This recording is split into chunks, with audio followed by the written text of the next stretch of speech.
Hey my families, welcome back to our channel YMSC Family Lifestyle. First time நம்ம சேனலை பார்க்குறீங்கன்னா மறக்காம நம்ம சேனலை சப்ஸ்கிரைப் பண்ணிக்கோங்க. அப்படி பக்கத்தில் இருக்கிற பெல் ஐக்கானையும் கிளிக் பண்ணிக்கோங்க. இன்றைக்கி வந்து நம்ம காரமணி வச்சு ஒரு பொரியல் ரெசிபி தான் இன்றைக்கி பார்க்க போகிறோம். இந்த காரமணி ஒரு கட்டு வந்து 20 ரூபான்னு வாங்கியிருந்தேன். இந்த காரமணியை வச்சு தான் நம்ம வந்து ஒரு பொரியல் மாதிரி பண்ண போகிறோம். இது பீன்ஸ் வெரைட்டி மாதிரியே இருக்கும், பீன்ஸ் மாதிரியே தான் இருக்கும். ஆனால் அதை விட இது கொஞ்சம் சைஸ் வந்து சின்னதாக இருக்கும், அவ்வளோதான். இது வந்து பொரியல் பண்ணி சாப்பிட்டோன்னா சூப்பராக இருக்கும், டேஸ்ட் நல்லாயிருக்கும். வாங்க இது எப்படி செய்கிறதுன்னு நம்ம பார்க்கலாம். இதை வந்து நான் இதில் பாதி தான் இன்றைக்கி எடுத்திருக்கேன். இதை கொஞ்சம் சின்ன சின்ன பீன்ஸ் கட் பண்ணுற மணிக்கு சின்ன சின்ன பீஸாக கட் பண்ணி வச்சுக்கோங்க.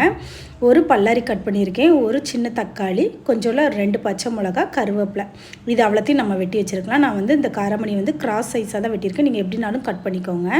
இப்போ வந்து நம்ம அடுப்பில் ஒரு கடாயை வச்சுட்டு அதில் வந்து நான் கொஞ்சம் தேங்காய் எண்ணெய் ஊற்றிக்கிறேன். எண்ணெய் நல்லா காஞ்சி வந்ததுக்கப்புறமா கொஞ்சம் கடுகு போட்டுக்கலாம். கடுகும் நல்லா பொரிஞ்சு வந்ததுக்கப்புறமா நான் கொஞ்சம் உளுந்து போட்டிருக்கேன், முழு உளுந்து போட்டிருக்கேன். அதுவும் நல்லா பொரிஞ்சு வரட்டும். பொரிஞ்சு வந்ததுக்கப்புறம் நம்ம வந்து இப்போ வந்து நான் பல்லாரி வெட்டி வச்சுருந்தேன் இல்லையா, அந்த பல்லாரியும் போட்டுக்கலாம். பல்லாரி நல்லா வெந்து வரட்டும். பல்லாரி வெந்து வந்ததுக்கப்புறம் நம்ம கட் பண்ணி வச்சுருக்கிற பச்சை மிளகாயும் அதில் சேர்த்துக்கலாம். பச்சை மிளகாய் இதெல்லாம் போட்டு நல்லா ஒரு கிண்டிக்கோங்க. இதெல்லாம் நல்லா வதங்கி வரட்டும். நம்ம வதங்கி வந்ததுக்கப்புறமா வெட்டி வச்சுருக்கிற கருவேப்பிலையும் தக்காளியும் இதில் ஆட் பண்ணிக்கலாம். இது நல்லா வதங்கி வரட்டும். இப்போ இது நல்லா வதங்கி வந்துச்சு. இந்த டைமில் நம்ம வந்து கருவேப்பிலை இதில் ஆட் பண்ணிக்கலாம். கருவேப்பிலையும் போட்டு நல்லா ஒரு வதக்கி விட்டுக்கோங்க. இது நல்லா வதங்கி வந்ததுக்கப்புறம் நம்ம வந்து ஒரு தக்காளி கட் பண்ணி வச்சுருக்கோம் இல்லையா, இதுக்கு ஒரு சின்ன சைஸ் தக்காளி போட்டால் போதும். நான் ஒரு சின்ன சைஸ் தக்காளி தான் கட் பண்ணி வச்சுருக்கிறேன். ஏன்னா நமக்கு லைட்டாக அந்த புளிப்பு டேஸ்ட் இருந்தால் இன்னும் கொஞ்சம் நல்லாயிருக்கும். அதனால் வந்து நான் ஒரு சின்ன சைஸ் தக்காளி தான் கட் பண்ணியிருக்கேன். பெரிய சைஸ் தக்காளியாக இருந்தால் அரை தக்காளி கட் பண்ணிக்கோங்க. இந்த தக்காளியும் இதில் நம்ம போட்டுட்டு நல்லா வதக்கி விட்டுக்கலாம். நல்லா அந்த தக்காளியோட இது வந்து நல்லா மசிஞ்சு வர்ற அளவுக்கு நல்லா வதக்கி விட்டுக்கோங்க. அது நல்லா வதங்கி வர்ற டைமில் நம்ம வந்து காராமணி வெட்டி வச்சுருக்கோம் இல்லையா, இது நல்லா வதங்கி வந்ததுக்கப்புறம் அந்த காராமணியை வந்து இதில் வந்து நம்ம வந்து போட்டுக்கலாம். இப்போ நமக்கு நல்லா இது அவ்வளோ நல்லா வெந்து வரட்டும். அதுக்கப்புறம் நம்ம வந்து இதோட காராமணி சேர்த்துக்கலாம்.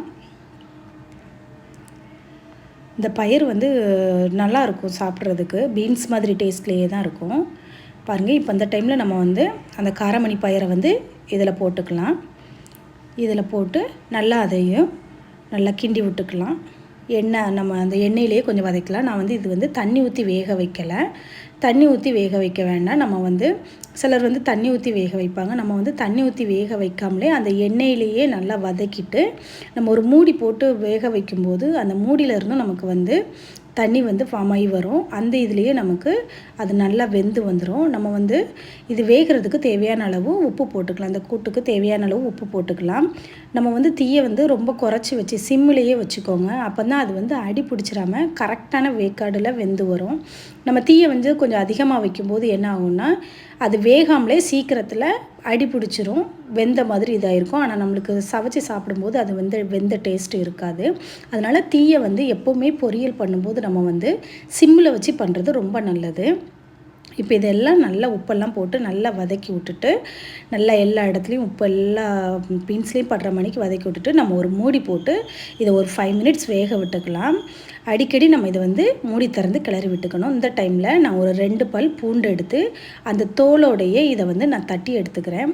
இந்த பூண்டு போடும்போது இன்னும் அதனுடைய டேஸ்ட் வந்து நல்லாயிருக்கும். பூண்டு வந்து அடிக்கடி நம்ம உணவில் எடுத்துக்கிறது வந்து ரொம்ப நல்லது, வாயு பிரச்சனைகளுக்கெலாம் ரொம்ப நல்லது. அதை விட டேஸ்ட்டு இன்னும் நல்லாயிருக்கும். பொரியலுக்கெல்லாம் பூண்டு சேர்த்துக்கிறது ரொம்ப நல்லாயிருக்கும். அதனுடைய வாசனையே பார்க்குறதுக்கு அது வாசனையே சூப்பராக இருக்கும் நம்மளுக்கு சாப்பிட்றதுக்கு.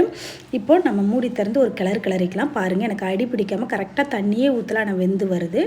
இந்த டைமில் நம்ம வந்து பூண்டு ஆட் பூண்டு வந்து தட்டி வச்சுருந்தோம் இல்லையா, அதையும் போட்டுக்கலாம். இது பிக்னஸ்லேருந்து எல்லாருமே ஈஸியாக செய்யக்கூடிய ஒரு மெத்தட் தான் உங்கள் கூட இன்றைக்கி நான் ஷேர் பண்ணியிருக்கேன். அந்த பூண்டையும் நம்ம போட்டுட்டு நல்லா கிளறி விட்டுக்கோங்க. அந்த பூண்டோட பச்சை வாசனை போகிற வரை நல்லா கிளறி விட்டுக்கலாம்.